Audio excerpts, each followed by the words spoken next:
So we're here in the Monterey Public Library, and public libraries, this public library in particular, are all about learning and connection.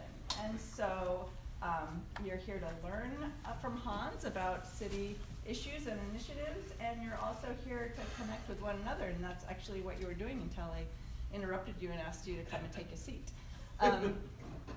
We do have a preschool story time that starts right after this event, and so as part of connection you want to mingle afterwards, but I'm going to ask you to do that out on the back patio or in the library, although some fellow customers might shush you, because I do want you guys to have a chance to talk, but we have to transform this room so that it's ready for little ones to come on in. So welcome, and I will yield the floor to our city manager. Hi, good morning everyone. Thank you for coming again. If you allow me to sit, that's okay, right? I wanted to talk this morning about 4 or 5 things, if that's okay with you. However, if you have questions or any pressing issues, just throw it at me, and I try to find the answer if I know it, and then give it to you, and if I don't know it, I will make sure that you get a response back. The first item I wanted to talk today is, and you saw that when you entered, we had some swag there for the census 2020. And at the entrance door, when you enter, you see we have some ball caps there, and some pens, and some bags. But the census 2020 is starting, and it will start in the middle of March. And it is very important for the state of California to ensure that we are counting correctly. And you've heard a lot about the Census 2020 in the past couple of months. There were some discussions that were triggered out of Washington with respect to immigration status questions, etc. And that those have been all solved. We have in front of us a very easy, very clearly structured census with just 12 questions that basically just ask where do you live, how many people live in your household, what's your ethnicity, very, very straightforward, and they ask that for every member of your household. For the first time in the census history, the data can be also submitted via your computer, your smartphone, or via telephone. You can also go through a number that they will tell you and punch in your responses over the telephone. Last but not least, there will be also paper ballots or paper questionnaires being sent out. And as a last resort, there will be people coming to your door if they realize that after a certain time someone has not responded. They will basically knocking at your door, and it will be like in the previous census collection that somebody will come to your home and quickly give you the data. If you don't open the door, it's okay. They will then estimate how many people are in your home. A little bit background why this is very important. A lot of federal funding that will come from Washington is based on census data, and if we do not count correctly the people that live in the state of California, we are missing out on dollars. And to give you an idea, it's probably close to $800 billion that are being distributed across the nation. And a lot of those dollars go into healthcare sectors. A lot of those dollars go also into infrastructure funding, federal highways, etc. And so the state of California has kind of learned to respect the census collection process. A little bit of history in the year 2000, the state of California had 45 people tasked from a state basis to collect data and help set up the census collection system. And the return rate in California was, I believe, at 76% at that time. They also had allocated a couple of dollars to organize that. Fast forward to 2010, we were in the Great Recession. The state of California was belly up with their money. They allocated a total of $2 million to statewide efforts to promote Census 2020 and had a staff of 4 people in 2010 to help organize census across the state.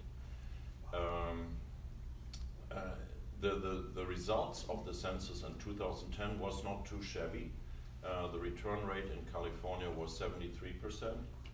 The return rate nationwide average was 74%. However, you could see that certain areas were really undercounted. And the state of California has the top 10 hard to count census tracts of all 50 across the nation. So what does it mean? This means areas that are hard to count based on demographics, based on immigration status. You don't have illegal immigrants flooding towards the census data automatically, and so you see that in certain areas where the Census Bureau has determined where are those hard to count census tracts, and those hard to count census tracts, as I said, 10 of the top 50 are in the state of California. And so to give you an idea, the city of Los Angeles in 2010 was really undercounted, and they lost over the past 10 years of a cumulative impact of about $1 billion of funding that they could have gotten from the state. So it's very important that we support measures here. Eric is part of our census team, and this time around, the state of California is investing almost $190 million into the census operation. The staff grew from 4 people to 45 temporary people that are organizing that. And here in the county, how many people do we have allocated in the county? Well, they have a committee made up of, Yeah. I want to say, around 40 people as well, representing every agency, nonprofits, religious organizations, you name it. So here in the county, we started working on this actually in the middle of last year, and organizing census data collection points, and there will be 100 people in the next 4 to 6 weeks helping to collect the data in the county of Monterey. Be aware that there will be scams out there for census data. People will come and they collect census data from you and will ask maybe for social security number. That's not part of the census. People may try to scam you by asking you for bank account information. Again, that's not part of the census. There's a lot of information available. We will also help residents if they need help filling out the census data. There will be a station here in the library, and there will be also a station at the Schulze Center on the famous Dickman Avenue and the not so famous Lighthouse Avenue. And there will be basically help available also from city staff. And I encourage you also, help your neighbor. I have an elderly neighbor who probably has no idea what's going on, and but I like her to be counted as well, and I will make sure that I can help her if she desires to do so. Please help your neighbors then as well. So that's what I wanted to share with you about the census. It's coming, and it is a very, very interesting set of data that we in the city use on a almost weekly basis. We use census data to forecast our population growth. Our economic data comes from there. There are a lot of spin-off data sets out of the census that are ultimately very important. When I sit here today and I can tell you how many people are daily commuting into the city of Monterey, that data comes from spin-off out of the census data. So it's very, very, very important for us that we ensure that everyone gets counted. And so again, encourage you, please work with that.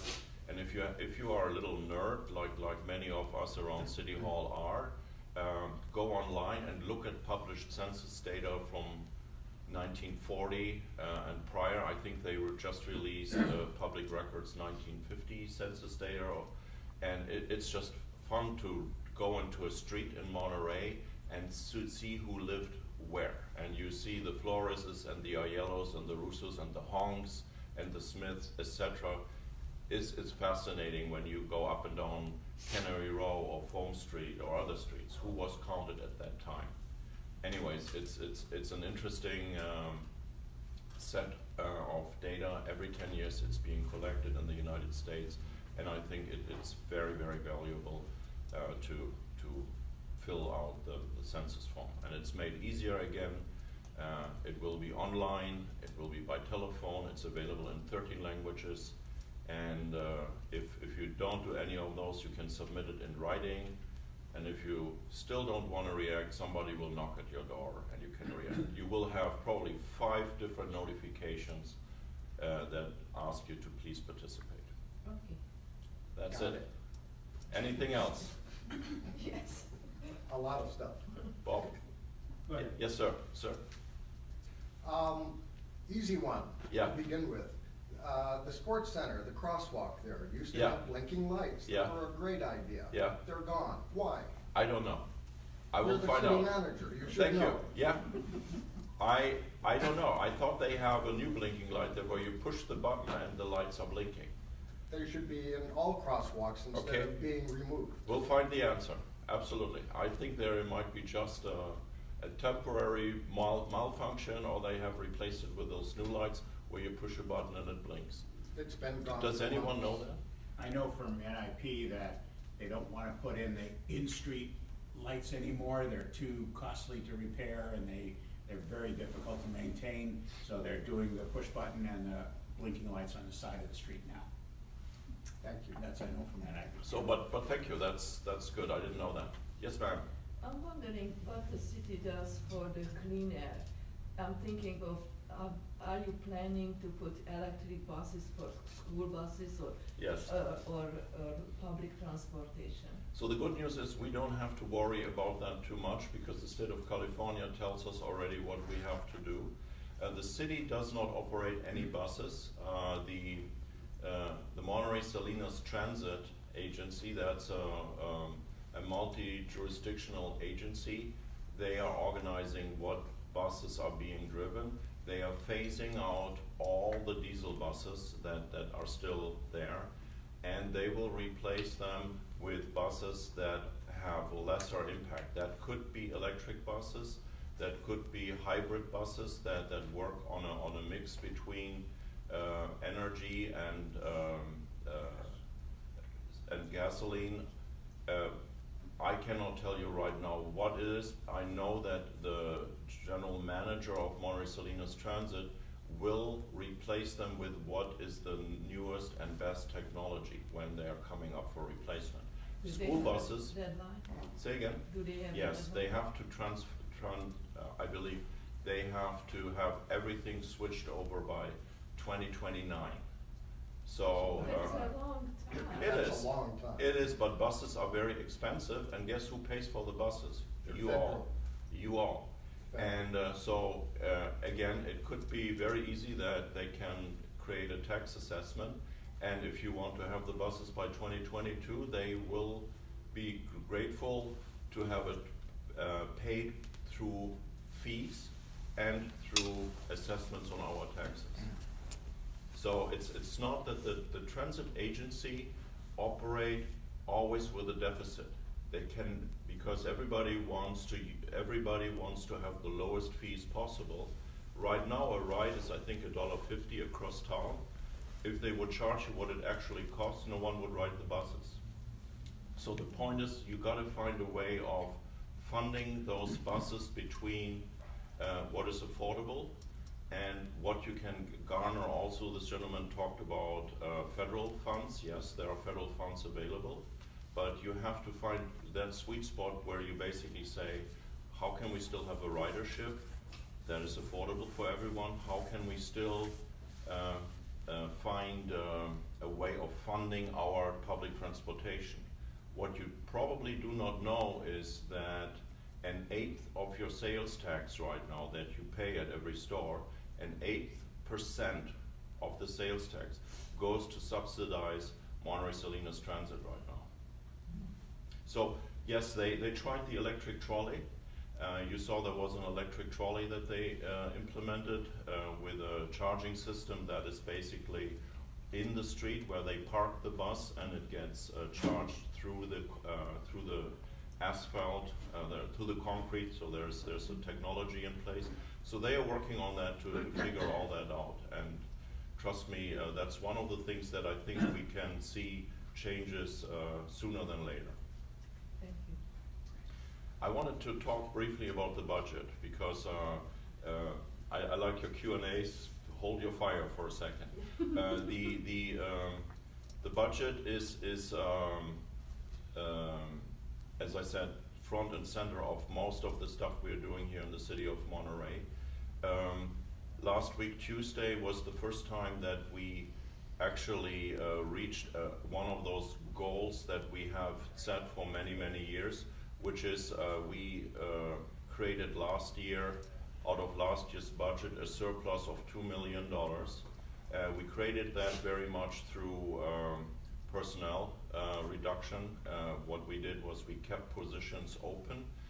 We didn't fill positions because in our thinking we were afraid that the recession would come sooner or later. Everybody knows something is happening in the economy, and we wanted to be prepared for that. We have rising expenses, and our operational costs are going up, but we were not thinking that our revenue would also be as good as they were last year. So at the end of that last fiscal year, we had about $2 million extra in our savings account. And what we told the council as staff, we recommended it to the council, and the council absolutely agreed with that recommendation. We put those $2 million into our savings account. And for the first time in our city's history now, we are where we should be with our savings account. So our savings account should be around 16.6% of our general fund budget. The general fund budget is now roughly $82 million. So we put about $11.5 million now into the savings account and have that as fund for economic uncertainty. So should something happen, should the tourism industry default, this is our largest revenue maker, with 29% of our budget comes from the hotel tax, 10% of the income for the city of Monterey comes from sales tax. So we have a safety buffer where it should be. And I remember times during the Great Recession when we actually drew down our savings account, and it went down to about, I believe, 7 or 8%. And since 2014, we have slowly increased it again, and we are now back at 16.6. So that happened last week, Tuesday, that the council stashed that money away. And what it shows you is that the council, many councils would take the money and would spend it on something cool one time, and spend it on a great new program or something. But I think our council understands we got to be prepared for tougher times ahead. So that was a good outcome. What's the total savings now, you said? I think it's over 11 million, 11.5. No.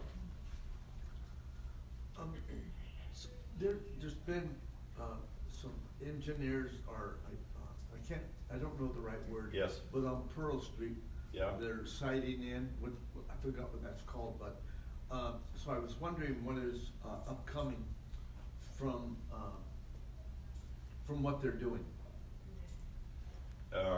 So what we are doing across town, and I don't know the specifics on Pearl Street right now. I know we have several projects underway right now. PG&E has a gas line replacement project going on that is on works on Manras, and in that area you see it next to the Denny's and the Casa Manras, that there's work going on. We have a sidewalk contractor Yes. who works on sidewalks right now and replaces sidewalks. That was part of the Measure P and Measure S, and that helps to create ADA compliant accessibility in the intersection, ADA ramps. That is the project that's going on right now. We also have a contractor who worked on Del Monte, parallel next to the conference center. We're replacing sidewalks there as well. So we had in New Monterey a lot of sidewalk work just recently in my neighborhood. So that's what's going on right now. Okay, thank you. Zoe.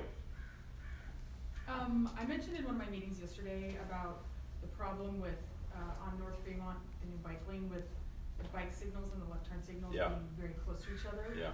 And it's confusing. Yeah. It's really confusing for cars. Yeah. And I think that that's caused some of the turmoil for people. And Yeah. it was mentioned to me that nobody had ever brought this concern up. No, that's not true. Okay. So I don't know if, that's something that can be looked at. Yeah.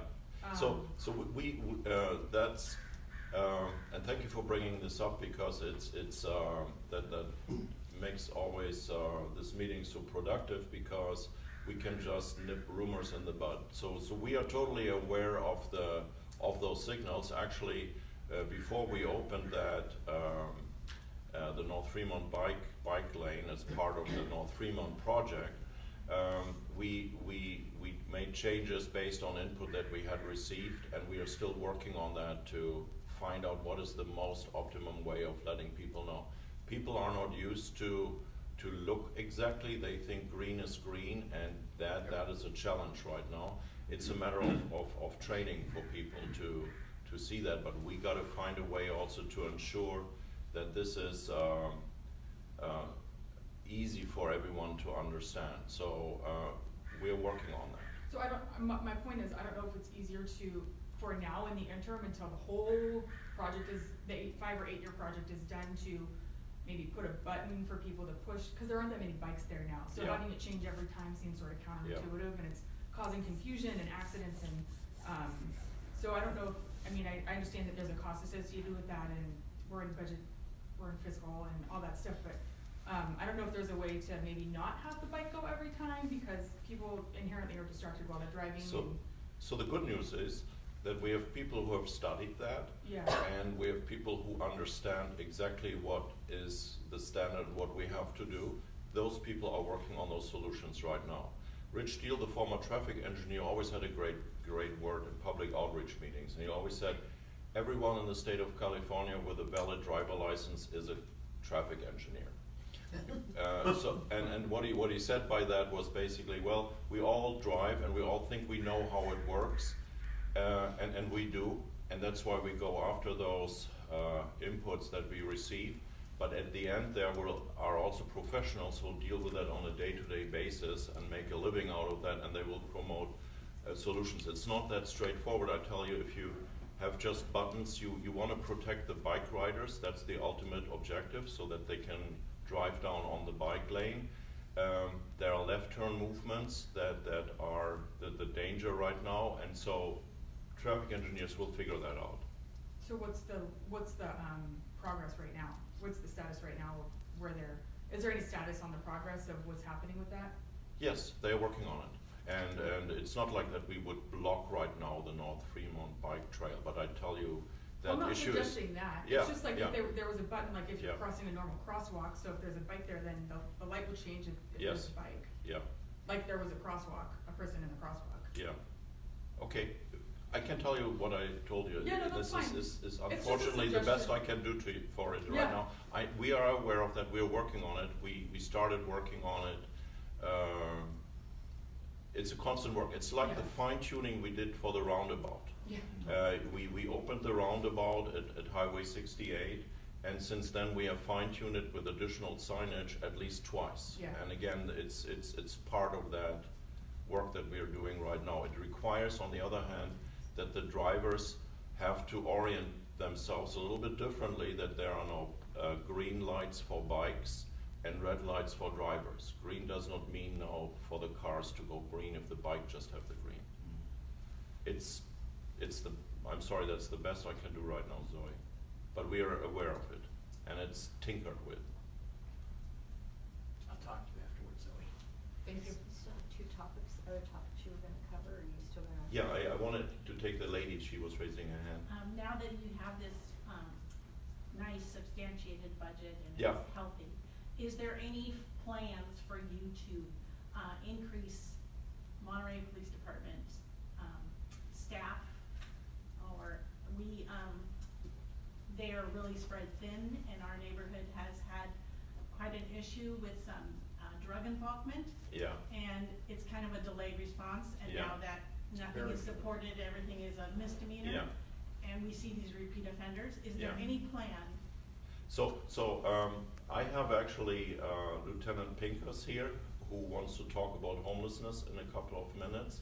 The police department is fully staffed with their positions. They have, on the other hand, a large recruitment problem. No one wants to become a police officer anymore because in our greater society, you have to be aware that anyone with a smartphone will post what you're doing. They underlie certain scrutiny. There are issues out there that makes it hard for the police to recruit right now.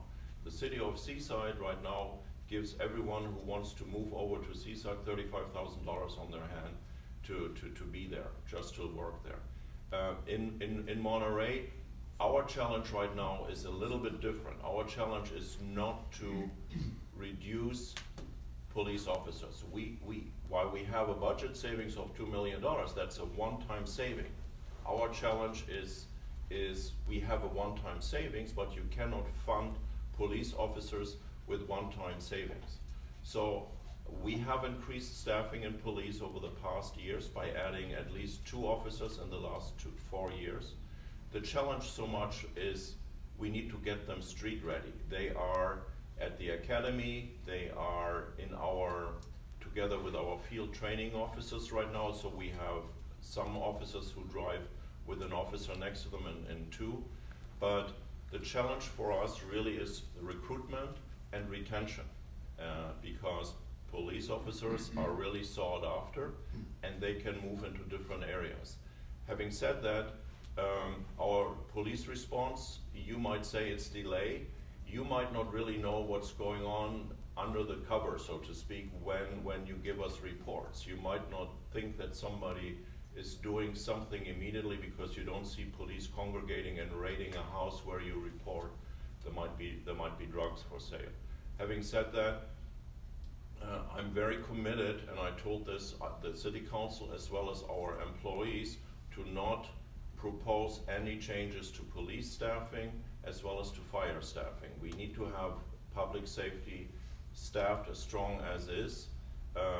For the first time in a lot of decades, I would say at least 12 years, we started last year with 2 traffic control officers. So now we have 2 traffic cops driving around issuing citations to all of us if we drive through red or if we do any other traffic violations. So we try to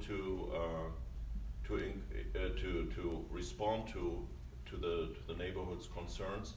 And again, there is also no real correlation, if you want, between numbers of police officers and reduction of crime. You need to be we need to respond to your calls, and we feel very obligated to do it. And in a second, you have a chance also to talk to Jake and ask him questions about that. But our problem is slightly different right now. We want to preserve what we have as police officers. We don't want to cut. We cannot add yet. So over the past 4 years, we added 2 positions. We want to hopefully maintain that staffing level right now. So there is But no. didn't the grand jury report ask for 10 more officers? Yes, but Okay. that would assume that the grand jury knows what they are asking for. So that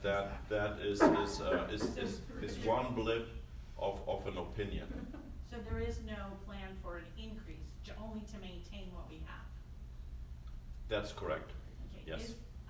I've spoken to Chief Hober Yeah. several times. Yeah. He's had some very good meetings. At what point does the officers or the staff ask for help from Salinas SWAT team, or as they did in Seaside? I mean, how difficult or how urgent does the need have to be before someone steps in and says, you're doing the best you can, obviously, Yes. but it's not good enough? Yes, and we are way away from asking for additional help with our crimes we have in the city of Monterey. So if we have an incident where somebody is burying him or herself in the house and issues are coming, our police might ask for additional help if the situation warrants it. Or if we have, during a large-scale event inside town, all of a sudden people are misbehaving, we will ask for mutual aid, and police officers from Carmel, Seaside, Pacific Grove will come to Cannery Row and help us deal with an incident like we had, I don't know, 15 years ago at Mardi Gras party on Cannery Road. Those of you remember that went out of control. But we are not there in any shape or form today. This town is safe. We have issues, absolutely, but the quality of life that we enjoy predominantly also because we have a very safe town and our officers are enforcing the law.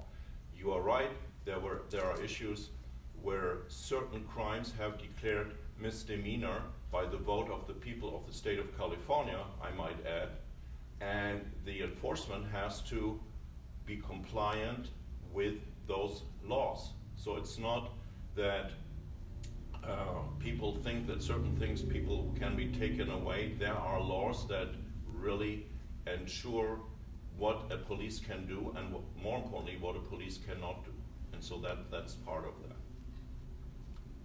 So I have Jake Pinkas here, and I think I'll bring him in right now because if you have more public safety related questions, Jake can answer that. Yeah, if you absolutely. have another question, sir, go ahead. Right now, the city of Monterey wants us to vote yes on a half-cent sales Yes. tax. Yeah. And what incentive do we have as citizens to vote for this? Yeah, that's a great question. Come March 4th, the voters will have said yes or no to the Measure G sales tax. The problem that we then face on March 4th is we will have to figure out how are we dealing with the upcoming budget deficits. The Measure G is triggered by the budget deficits that we are projecting. We project for next fiscal year a $2.8 million deficit, after that a 3.8, and after that a $5.2 million deficit. So what will happen is if it's a yes or if it's a no, if it's a no, we will sit down and we will start reducing service levels, our expenses in certain areas. Like I told you before, we are managing right now a number of positions that are vacant, and we will look into keeping positions vacant or eliminating positions. And again, I go back to you, what you were saying about police and public safety. This will be not the place we will look at, because we are, before we look at the reduction in police staffing and fire staffing, we really will look at other areas. And And if we pass it, will we get more police officers? if you will pass it, you will have the preservation of the current level of services. And That's not inspiration. it's not inspirational, but on the other hand, you can get inspiration out of this building, because if we have to reduce library hours, you know, in order to balance the budget, that might not be the right approach as well. So what we are also committed to do as staff, and you saw an article last week in the Monterey Herald, I hope everyone read that we are at an impasse with our employee groups in negotiating. What this tells you is that we are trying also to reduce or enter into labor agreements that are reasonable, that we can afford. We need to look at those costs as well. And I am very hopeful that if the sales tax gets approved, we will gain a little bit of time to reduce operational expenses on all levels, and pay our deficits off, and restructure the city in a way that we can afford what we have right now. And if at the end we can increase our police officers, that will be, only a safe town has a high quality of life. I fundamentally believe in that. We need to be aware of that, so. Maddox. Yeah, I have, could you speak a little bit more to, Sorry. You're okay, whatever you guys need. I know that you're in negotiations with the employees, Yeah. and the last time I was at City Hall, Yeah. they spoke about, so I was just wondering if you could talk a little bit more about, like, is it just caught in negotiations, or is there just a bit of a back and forth? When does that end? Yeah, Like- we are at a point with our employees where we will where we are in where both groups, of all the groups, have put on the table what they want, and right now there is basically the point where we have reached an impasse, and so we have to figure out a way how we can break that impasse. I cannot go into great details, No, but that's I what you're want to saying. assure you that what the city and the city council is negotiating is a fair deal. It's fair for everyone, but it's also conscientious about our budget issues and our deficits that we are facing. And it requires a little bit of understanding from all sides. And I'm actually hopeful that sooner or later, all three groups, which are the firefighters, the police officers, as well as the general employees, will come together, and we will have hopefully a compromise that is that can be respected by the whole community. So I just have two quick Yes, ma'am. points, and don't shoot the messenger, but No. So we had a neighborhood where we had some crime going on. I've lived there 23 years, and the neighbors got together and they started walking the neighborhood, and the crime is virtually nothing now Yes. in our neighborhood. So I think sometimes you can't always look for somebody else to solve your problem. You live in that community. You and your neighbors have to figure out some of those things too. The other thing I wanted to say is, we've lived here 23 years and we've been through 3 foresters, and I have to say, Yeah. Justin is awesome. Yes. We have our house specifically is up against a green belt. That green belt was taken care of once in 23 years. Yeah. And since he's been working for the city, he's been out there, he's checked it Yeah. several times, he's awesome. So, thank you for saying that. The fire chief is in the back also. You spoke about greenbelt maintenance, forest management. We are working very hard with Pebble Beach and with CAL FIRE, as well as our own resources, to protect our forested areas. And if you live in Skyline Forest or Skyline Drive in that area, we have neighbors sitting at the table with us, and our newly promoted city forester Justin is really a great asset for us. What we also need to remember is that the NCIP program, the Neighborhood and Community Improvement Program, always allocates significant funding for greenbelt fuel reduction. So that's going on right now.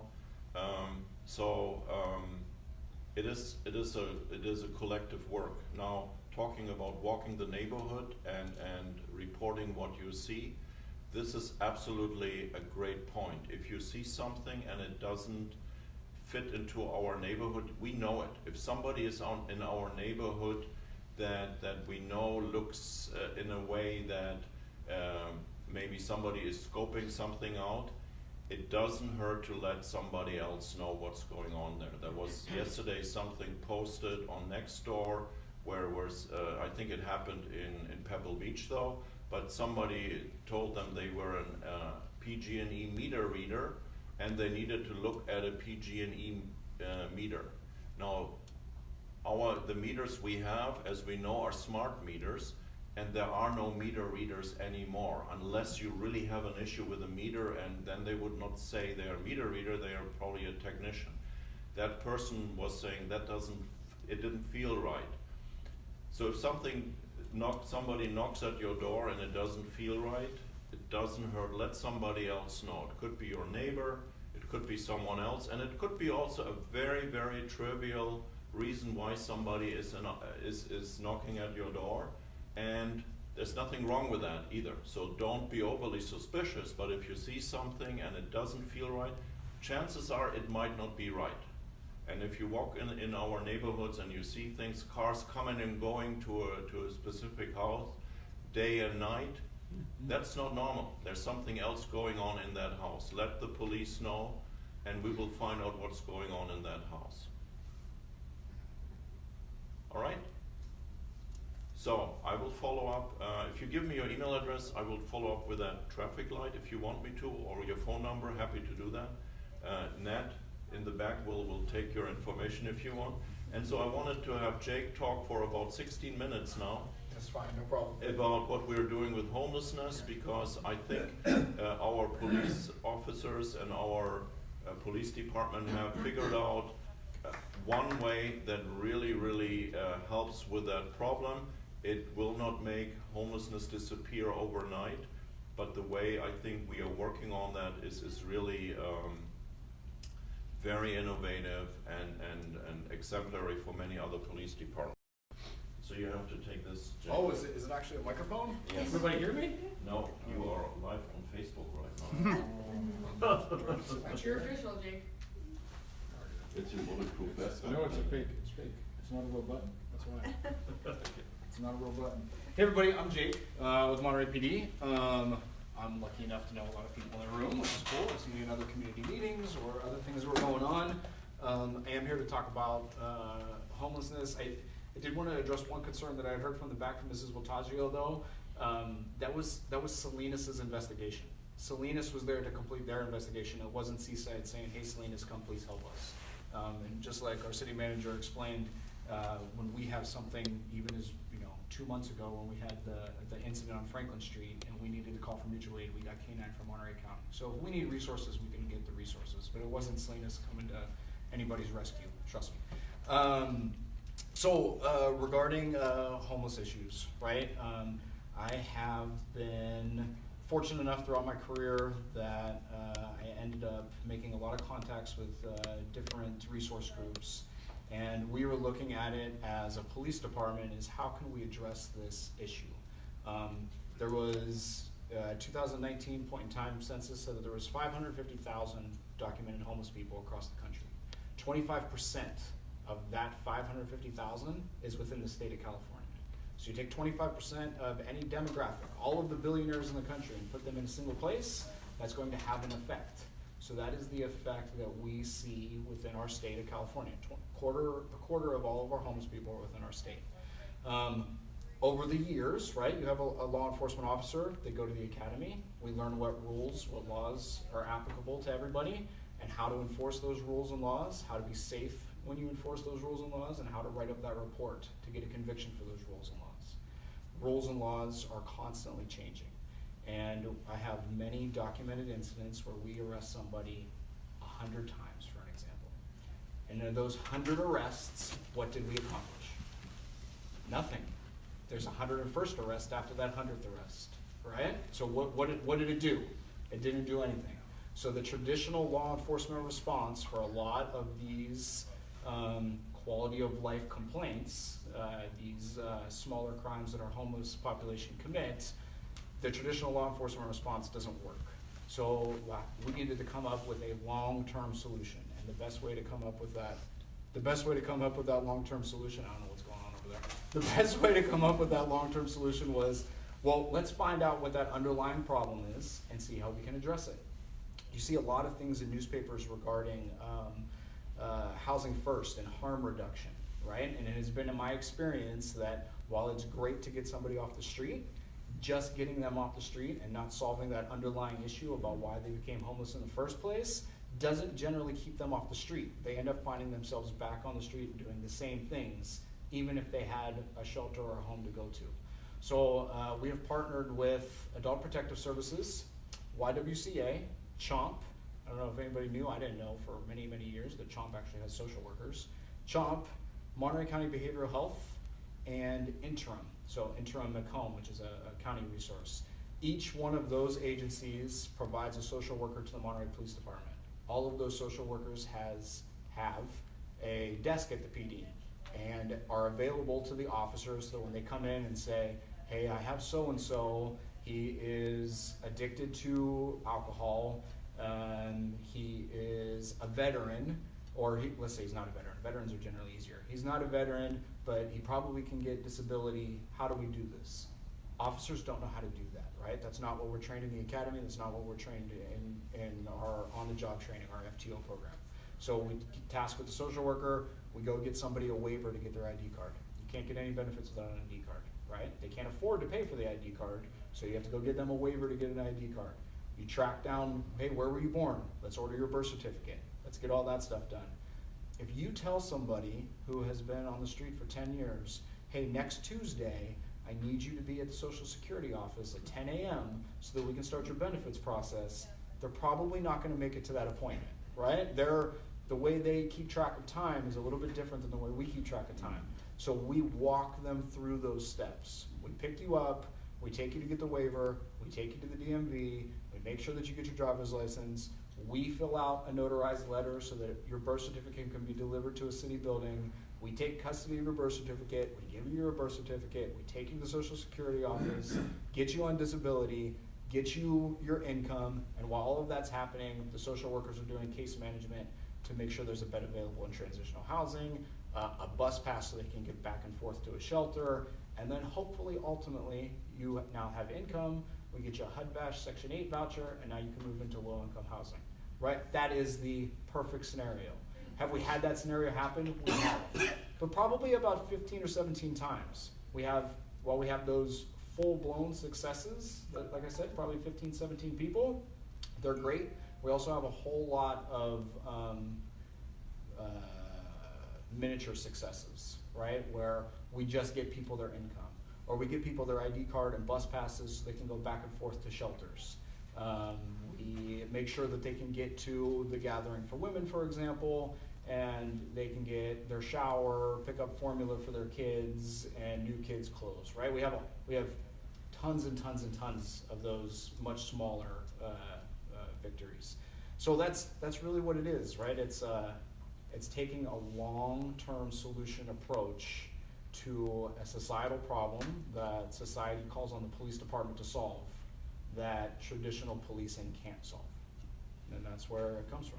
And all of those social workers combined, we call that our multidisciplinary outreach team, MDOT, and they, in conjunction with a number of other resources that we call our Homeless Exchange, meet once a month. So Homeless Exchange consists of those 5 social workers that are assigned to the police department, coupled with Veterans Resource Center, Veterans Transition Center, Alliance on Aging, Safe Place, Community Human Services. I'm going around the table in my room, or picturing everybody that's there. And Salvation Army. So those groups, coupled with our 5 social workers, that comprises the Homeless Exchange, and they all meet once a month. And then we can go over people that we think we can help, and resources are devoted to that person, and we see if we can help them. Yes? I have a question. So we were talking a little bit about, like, we don't know how the budget's gonna play because we don't know until March 3rd. So let's assume that it gets voted down, so then there's not an increase, so there's still the same amount of police officers and things like that. What can we do as citizens to let's say augment, to augment, like, what the things that you're doing? Like, if I'm walking down the street and I see someone that needs assistance, like right now after you're talking, my thought would be to, like, escort them to the police department. Is that, I don't. Yeah, if they're for sure. I mean, if they're willing to go, right? Or you can say, hey, I heard this police officer talk at the library, and he told me that they have programs that they could try to help you, right?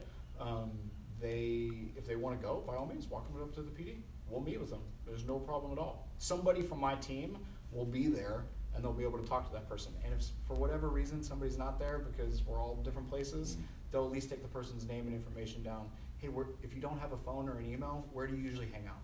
Right? Oh, I like to hang out at McDonald's. All right, the guys will come find you at McDonald's either later today or tomorrow. So there's nothing wrong with that at all. Nothing wrong with that at all. Thank you. Yes, sir.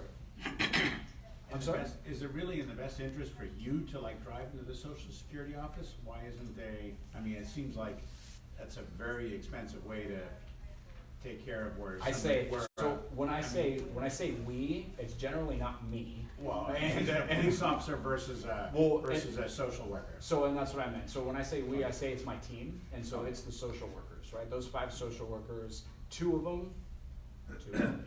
So interim, Andy, who's from interim, and Ryan from 3 of them. Sorry, Ryan from Monterey County Behavioral Health and Fawn from Adult Protective Services all has access to county cars, so they're able to pull from the county vehicle pool or whatever it is and get people. So my question then is, how much is police involved in more in the social work rather than in just the arresting or the crime prevention portion of it? We've got to have both. You gotta have both, but how much is police actually involved in the more social work aspect? Like where? Oh, it's about 50-50, and it's not just because the police officers aren't enforcing the law, it's because when you go out there, police officers generally, we create the relationships with the homeless people, right? Whether that's because we arrested them 50 times, or whether that's just because we see them every Tuesday when we're walking on the recreation trail, right? We create that relationship. The social worker may know, hey, I've seen this person 10 times in my emergency room in the last year, but I don't know where they hang out, right? When I talk to them in the ER, they're not willing to accept my services. I definitely don't know where their campsite is. It's not safe for the social worker to go find that campsite by themselves. So that's where the partnership comes with the PD, because the PD can say, I do know where that guy is. I do know where he sleeps. I'll take you to the campsite so that you're safe while you're there and you're making that outreach. So And what is interesting, Jake, is just briefly, it's not like happening, you walk up to someone and say, hey, do you like me to help you? No. Give the folks an idea of how many contacts it takes to create a success story. So it's hundreds. I'll just give you one. It is time for our daily brief. Ooh, what's that? Oh, oh, my bad. So I'll give you an example. We had a homeless lady. She had been homeless in Monterey for over a decade. During that time, I can't tell you how many police contacts, citations, and arrests, but well over 100. And when we finally were able to get her ID card and explain, we have a bed for you. We can go check it out, right? You don't have to say yes to it. It's transitional housing. You're gonna have a key to your own apartment. We can put you in there today. It took us another 3 months just to convince her to get into the car. Because she would literally break down and cry. And I'd have to be like, I'm not gonna force you, I'm not gonna kidnap you, right? I'm not gonna force you into the back of my car, but do you wanna be out here where it's cold, wet, officers are contacting you at night, possibly giving you a citation, racking up legal fees? Do you wanna do that, or do you wanna go to the apartment that these social workers have created for you? And you have to build that trust. At the beginning, I think we maybe didn't do a great job explaining and telling people about what we were doing.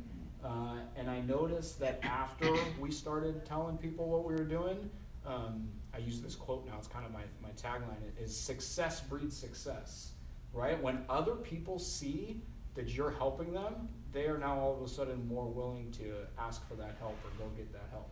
And that lady that took me 3 months to talk her into getting into the back of my car to go look at the apartment. Wasn't even move-in day. It was just, let's go look at it so you don't have to freak out. I'll bring you right back here if you don't like it, right? That lady that finally agreed to do that, when she went, she kind of started this dominoes, because other people were like, whoa, if you can help her, I got way less issues than she does, right? Like, can you help me? And so that kind of started that process. Yes, sir. So we have time for one more question, and then we have to end a it. couple minutes about Laguna Grande Park. It's very dangerous. I'm a big guy. I don't feel safe walking through there. I don't know why you don't feel safe walking through there. We did a huge... Guns, knives, people with bad intent. Okay, please call the police if you see anything like that. It's illegal to carry a gun. We'll arrest that person. And if they have a knife, it's not illegal to have a knife. It's only illegal to threaten somebody with a knife, but we'd arrest that person. We did a giant cleanup with the city of Seaside in conjunction. 10 days later, it's populated again. I went down there on Monday and it was empty. Okay. Yeah, so I went down there on Monday and it was empty, and that was Seaside side. Our side gets cleaned every day. So every day our community service officers are out there. We tag any camps that we come across. Our Parks Department works with us as they're part of our city liaison group. And we go out there, we notify everybody 24 hours of any abatement of property, and then we remove it. It's cleaned up is what you're saying. It's a great park. I actually took Laguna Grande Court neighborhood, and they did a walkthrough with a couple of the council members. I was thinking Nat, but it wasn't Nat. Oh, We did I was thinking Nat. That's why my eyes went that way. We did a walkthrough with a couple of the council members in their neighborhood, and they were kind of, I think they were a little bit ready to say, hey, check out this park, look at all this stuff, and they got down there and they were like, oh, well, there was tents. It's clean. So. Where did they go? And what we're doing also is for the Laguna Grande Park specifically, we have a project right now out to turn that park into an active, used park more by creating a new trail system, etc. So we are in the process right now to do the environmental assessment, because this is actually a very desired bird habitat breeding ground, and so by creating the park from a passive use into a more active use, we achieve the objective of more people, more eyes on site. And we're working with the city of Seaside, with the regional park district, as well as with our neighbors living around Laguna Grande Court. This is a great example. All those neighbors are part of that process. So I want to be very respectful of Inga's playtime, and it starts at 10 o'clock. I want to thank you all for coming. You heard the good work that our police is doing.